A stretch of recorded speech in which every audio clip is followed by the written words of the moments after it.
tardes, colegas.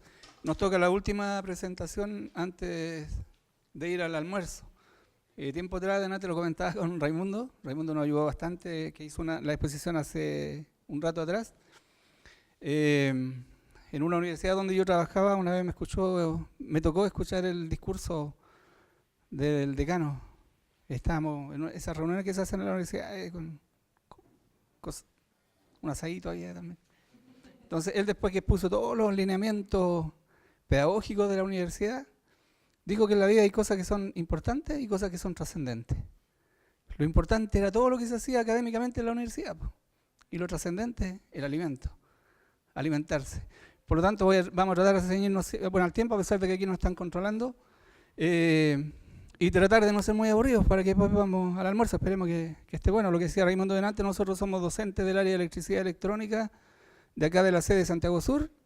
Eduardo Bravo, ingeniero en electricidad, Robinson Pérez, su servidor, profesor de Estado, un par de estudios de posgrado durante el tiempo que llevo ejerciendo docencia, que también lo decíamos el otro día en otro encuentro que tuvimos con profes, no decir cuántos años llevamos, en el caso mío ya, porque son hartos. Entonces decir que tengo harta experiencia acumulada, ¿ya? Y por ese mismo motivo de repente se me olvidan algunas cositas, algunos nombres de personajes importantes, pero ustedes lo van a entender porque en honor al color de los bigotes que tengo, señala que tenemos harta cosa. Miren, yo voy a partir primero, aquí estamos en la didáctica, lo que señalaban antes, aquí en INACAP, los docentes, la función docente la ejercen profesionales de distintas áreas, que no tienen por qué saber de pedagogía, no tienen por qué saber de didáctica, no tienen por qué saber de evaluación, porque la experiencia que ellos tuvieron con el sistema educativo la tuvieron como alumnos, lo que señalaba delante Franco y su colega. Normalmente un docente, un profesional que llega a hacer clase, tiende a replicar la forma como a él lo trataron en la universidad. Fíjense, lo trataron, sobre todo en las facultades de ingeniería, ¿ya? Conversamos con uno de los asesores ayer y la semana pasada del área, el asesor nuevo, José, no me acuerdo, Juan. Yo siempre le cambio el nombre a la gente, pero cuando yo diga José, usted entiende que es Juan. Ya. Con Juan decía, porque él estudió en la Universidad Federico Santa María, ingeniero civil eléctrico, o electrónico me da la impresión, y él decía que la Universidad Técnica Federico Santa María tiene el índice más alto de suicidios entre los estudiantes de ingeniería. Fíjense lo que yo años atrás escuché. La Universidad de Santiago, la Facultad de Ingeniería tenía el índice más alto de enfermedades mentales, esquizofrenia, entre los alumnos de ingeniería, por el nivel de exigencia que tienen esas carreras. ¿Se fijan? Entonces, a veces el profesor, cuando llega acá por primera vez, quiere repetir ese modelo. Y tiempo atrás, como le decía, yo llevo bastante tiempo, trabajé bastantes años en la enseñanza media, como docente, después fui orientador, jefe de las carreras, al final terminé siendo director del colegio y ya no había para dónde más subir, por lo tanto, se terminó mi carrera en la enseñanza media. Uno de los directores elegía siempre, decía que el mejor docente que él tenía era un profesor de física, porque repetían la asignatura casi todos los alumnos. Era el que ponía más notas rojas, entonces esa era la idea que se tenía 20, 30 años atrás en educación. Voy a hablar dos cositas antes de...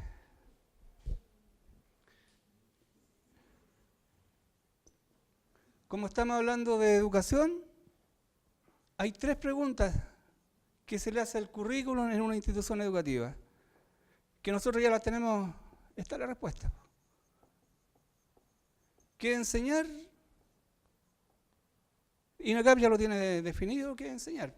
Cada 5 años más o menos se revisan los programas, se renuevan, ¿cierto? Lo que señalaba el rector delante, en el año 2012 se tuvo que rehacer todos los programas para poder entrar al tema de la acreditación. En el área nuestra, por lo menos, es un proceso muy participativo, gente de todas las sedes, en donde existen las carreras, vienen a Santiago, o los asesores van a provincia, por lo tanto se recoge toda esa experiencia. El qué enseñar, bueno, INACAP le pregunta a los empresarios, ¿cierto? A los exalumnos, hace investigación ocupacional y define el perfil profesional de la carrera. Y de ahí se formula el perfil de egreso de la carrera, que no es lo mismo que el perfil profesional, obviamente, porque INACAP no se puede hacer cargo de todo lo que nos dicen los empresarios que se debiera enseñar, imposible. Segunda pregunta que se le hace al currículum, ¿cuándo enseñar? También lo tenemos definido. Tenemos todos los contenidos, tenemos todos los aprendizajes esperados, ordenaditos por programa, secuenciados, ¿cierto? Por lo tanto, sabemos cuándo enseñar. Suponemos que nuestros alumnos tienen desarrolladas todas sus funciones básicas, que tienen un montón de características, que son alumnos de educación superior, ¿cierto? La palabra motivación ha aparecido harta vez aquí, que están motivados. Acuérdense que la motivación es un proceso interno, nos dicen los psicólogos. Nosotros como profe no los vamos a motivar. Nosotros vamos a despertar el interés por la asignatura, vamos a despertar esa motivación, pero esa motivación viene desde dentro del individuo, ¿ya? Por lo tanto, el cuándo enseñar lo tenemos definido, po. Y el problema que tenemos siempre, y que ha existido siempre en la educación, ¿cómo enseñar? ¿Cómo enseñar? Y en esto, aquí estamos nosotros tratando de dar respuesta al cómo enseñar. Y todo lo que han enseñado los profesores hasta el momento es válido, ¿cierto? Últimamente está muy de moda los estilos de aprendizaje. Nosotros también aplicamos el test de Juaní y Alonso para determinar los estilos de aprendizaje. Pero además, durante la historia de la educación, se han formulado una serie de teorías del aprendizaje que nos dicen cómo aprenden nuestros alumnos. Hasta hace unos 20 años atrás, nosotros teníamos una definición de aprendizaje conductista. Si se acuerdan, el conductismo, Pavlov, ¿cierto? Skinner y varios más, en donde nos decían a nosotros que el aprendizaje era un cambio de conducta, pero tenía que ser observable. O sea, yo tenía que darme cuenta que el alumno estaba desarrollando una acción, estaba dando una respuesta por escrito, para entender que había aprendido. Y ahí venía mucho el refuerzo, la palmadita en la espalda. Fíjense que ahora unos 20 años se cambió a un estilo cognitivo, principalmente constructivista. Delante hablaron de los aprendizajes significativos. ¿Qué son los aprendizajes significativos? Son aquellos aprendizajes que tienen relación con lo que el alumno ya conoce, pero más importante lo que dice Piaget, hay unos esquemas mentales, hay esquemas de pensamiento que el alumno o la persona tiene en su mente.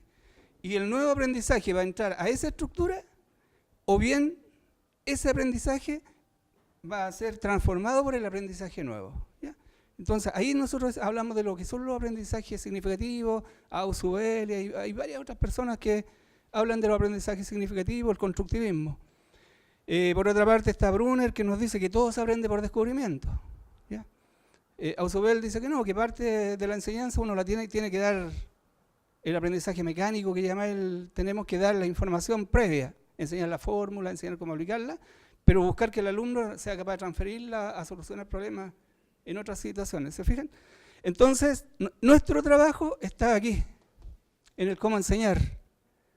Fíjense que el ABP, aprendizaje basado en problemas, las competencias. INACAP declara un modelo centrado en las competencias. Hubo una discusión hace 5 años atrás bastante seria, si la genérica la incorporamos a la competencia técnica o la poníamos separada, que había que evaluar la competencia genérica, por lo menos en el área nuestra que me tocó trabajar. Costó bastante, de repente se ven como forzada la genérica metida en una competencia técnica, ¿ya?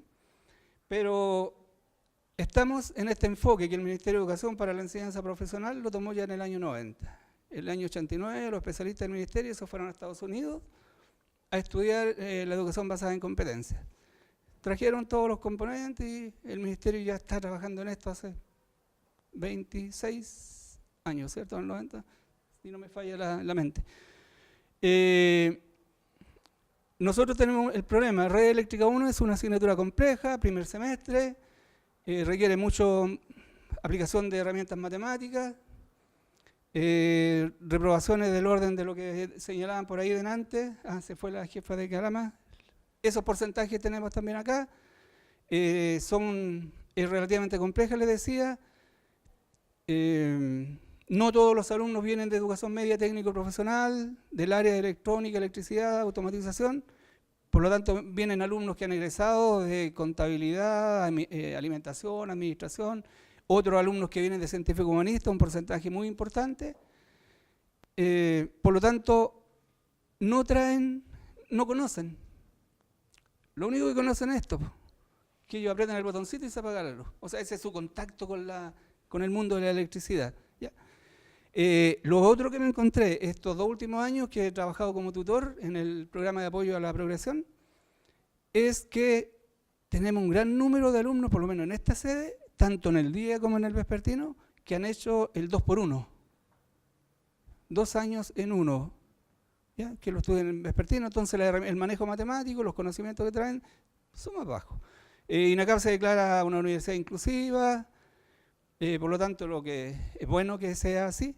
Nuestros alumnos traen una diversidad de formación, a veces no traen los hábitos escolares, técnicas de estudio, hábitos de estudio, que son cosas que se desarrollan durante todo el proceso de enseñanza-aprendizaje y ellos aquí llegan sin haberlo desarrollado. Por lo tanto, les decía, tenemos los problemas de reprobación, problemas también de deserción, que aquí es una opinión mía, bien personal. Yo entiendo que en la acreditación, tanto de la universidad como la acreditación de las carreras, uno de los indicadores que nos evalúan es la retención. A mi juicio no debiera ser. Debiera ser sí los rendimientos, debiera ser sí el egreso oportuno, la inserción laboral tal vez. Pero la deserción pasa por muchos factores. Fíjense que en este trabajo de tutor yo me he dado cuenta que de los que desertaron primer semestre año 2015, el 64% de los alumnos de electricidad fue por problemas económicos. Otro porcentaje importante, vespertino, traslado de su lugar de trabajo, horario de trabajo. Entonces son factores que nosotros como institución no podemos manejar. No podemos manejar. Eran los menos los que se fueron por problemas vocacionales, que en realidad llegaron acá, no era lo que ellos querían estudiar, y también muy pocos que encontraron que era muy difícil, que en realidad ellos no se sentían capaces, también porcentajes muy bajos. Yo pienso que debieran evaluarnos lo que les decía adelante, egreso oportuno, otro tipo de resultados, pero no la retención. El equipamiento, el edificio. El problema está que no evalúan eso y tenemos que tratar de luchar contra esos factores que están... Ya, pero fíjense acá, en INACAP, en años anteriores, Raimundo había desarrollado esto del aprendizaje basado en problemas. Eso era lo que le iba a decir, venga, a mí se me da un poquito la onda. Lo que le iba a decir delante. ¿De dónde viene este aprendizaje basado en problemas? Fíjense que en los años 60, la Universidad McMaster de Canadá, Facultad de Medicina, se dio cuenta que en realidad ellos se dieron cuenta que los aprendizajes de los médicos que egresaban no eran de buena calidad. A los médicos les costaba integrar los contenidos, los aprendizajes de las distintas asignaturas, integrarlos en la formación profesional de los médicos. Se dieron cuenta que era más fácil enseñar un tema partiendo de un problema. Entonces le entregaban a los alumnos, en forma experimental al principio, un diagnóstico de una persona, de un paciente, y con los síntomas que ese paciente tenía. Entonces los hacían trabajar paulatinamente y cada vez le iban dando más información. ¿Se fijan? Y se dieron cuenta que con este método, presentando problemas, los alumnos aprendían de mejor manera y los aprendizajes eran de mayor calidad. El otro día, conversando con una amiga de mi hijo, ella estudia en la Universidad de Chile, veterinaria, y dijo, el profesor ya nos subió la ABP para este semestre. Y yo, como nosotros estábamos trabajando en esto, le pregunté, pues, oye, ¿cómo es la Chile? Ella me decía, miren, nos suben el ABP, nosotros trabajamos durante todo el semestre, tenemos un profesor tutor asignado al cual le hacemos preguntas, que no es en una asignatura, sino que es un ABP que es integrador de las distintas asignaturas del semestre. Y ese profesor tutor nos va guiando, nos va indicando algunas fuentes de información, otras las buscamos nosotros, y al final del semestre hacemos una entrega con una presentación. En algunos casos, decía, los tutores son muy colaborativos, son facilitadores realmente, pero en otros casos son canallas, me dijo. porque después al final nos hacen preguntas exactamente de aquellas cosas que ellos no nos ayudaron durante el procedimiento, ¿ya? Pero fíjense que se está usando bastante. Nosotros nos dimos cuenta que en esta asignatura, 5 minutos, ya me queda poquito tiempo, que en esta asignatura se presta bastante. Le voy a dar el paso a mi colega Eduardo para que hable. Ya, Eduardo, adelante. Bien. Es malo para hablar Royce. Bien, como nos queda tan poco tiempo, el AEP fue aplicado en 227 alumnos. ¿Ya? Y este AEP en realidad contaron 3 AEP. El primer AEP fue un AEP formativo y después tuvimos 2 AEP sumativos. En el primer AEP, directamente nosotros tuvimos todo lo que era el concepto de cálculo de resistencia, código de colores y códigos de número y letra. Para ello, ¿cierto?, se le dio la problemática al alumno, se le planteó el problema y, ¿cierto?, clase siguiente podían hacer consultas. Bueno, lo encontramos con la primera novedad, ¿cierto?, en que para nosotros era un desafío primero confeccionar el AEP y después, ¿cierto?, la comisión revisadora revisaba y lo rechazaba el AEP. ¿Ya? ¿Por qué? Porque a veces uno cree que está bien formada una prueba y no es así. ¿Ya? Hay errores. Bueno, los errores los detectaban ellos y con eso, ¿cierto?, entonces veíamos los detalles. Una vez que ya quedó confeccionado, lo aplicamos y ahí es donde ya empezaron nuestras grandes dudas con el AEP. ¿Cómo lo van a recibir los alumnos? ¿Cómo, cierto, van a trabajar? ¿Ya? Entonces, primero se formaron equipos de trabajo. No lo eligieron ellos, lo elegimos nosotros. Lo obligamos a que trabajaran con personas diferentes. Y después venían las soluciones, ¿ya?, en la cual nosotros más o menos limitábamos las soluciones en 3. Pero sorpresa, el alumno avanzó más, ¿ya? Avanzó mucho más. ¿Ya? No lo dieron 3 soluciones, sino que lo dieron 5 y alguna que, debemos ser transparentes, no la conocíamos. ¿Ya? ¿Por qué? Porque como ellos navegan por internet, mucho más que nosotros, tienen la herramienta, pero la manejan al revés y al derecho, bajaron información que nosotros, en algunos de nosotros, no la teníamos. ¿Ya? Entonces, ahí aplicamos el primer AEP. Entonces, después del segundo AEP, aplicamos cálculo de conductores, caída de tensión. ¿Ya? En el cual nosotros hicimos un AEP primero, lo mandamos a que lo validaran, y la comisión de validación dijo, no, este AEP, mira, aquí hay cosas que están preguntando ustedes que no están dentro de los contenidos. Lo sacamos. ¿Qué creen que pasó? Que los alumnos investigaron más allá de lo que nos estábamos dando en la AEP. Sí, nosotros no lo dejaron poner las normas, porque no estaba dentro, pero ellos fueron a las normas, investigaron. ¿Ya? Investigaron normas, investigaron. La mayor información yo creo que fue recibida por parte de nosotros. Buscaron fuentes externas. Fueron a sus colegios antiguos, fueron a hablar con sus profesores, bajaron por internet, ¿ya?, y los daban respuesta. Y esto, ¿cierto?, se fue ya aplicado con criterios sumativos, en el cual nos dimos cuenta de que tanto la primera parte como la segunda parte, ¿cierto?, se ve en laboratorio, en forma independiente, pero en laboratorio ellos ya conocían lo que a nosotros nos ha costado un mundo enseñarles el código de colores, y ellos se lo sabían. Entonces eso nos da, ¿cierto?, una luz en que es bastante positivo trabajar con este concepto de AEP. Y el último desafío, que en realidad fue un problema que le planteamos con un video. ¿Ya? Un colega dijo, oye, mira, este video podría ser bueno porque en realidad aquí se ve carga condensadores, descarga condensadores y todo lo que tiene que ver con condensadores, serie, paralelo. Listo, pongámoslo. Y le dimos el video. Le mostramos el video y lo primero que preguntaron, bueno, ¿y cuál es la pregunta? ¿Y cuál es el problema? Ya, pues, el problema está en que veamos, ¿cierto?, por qué ese bus acumula energía. Y ahí, ¿cierto?, empezaron a investigar. Y después, ¿cierto?, pues, tuvimos los resultados. ¿Ya? De los resultados de una prueba que normalmente hemos tomado, ya por lo menos en mis cursos, ya en la reprobación estaba cercana al 65%. Esa era la reprobación, dándole yo las instrucciones, dándole cierto paso a paso todo lo que tenían que hacer. Ellos, con el AEP, invirtieron en esto. En mi curso quedaron con 65 de notas buenas, ¿ya? Y la otra eran morados, cosa que me llamó la atención. ¿Ya? No eran rojo, eran morados. Entonces, más o menos al 10% de rojo. Entonces, con esto, ¿cierto?, invertimos bastante el aprendizaje esperado por ellos. Entonces, esos fueron los 3 AEP que aplicamos. El primero y el segundo, solamente trabajamos con contenidos, ¿ya? Y después nos dimos cuenta, oye, ¿y si le aplicamos una unidad completa, qué pasaría? Cambiamos el último AEP y aplicamos una unidad completa y nos dimos cuenta que los alumnos son mucho más capaces de lo que nosotros esperábamos. Eso sería por ahora. ¿Preguntas?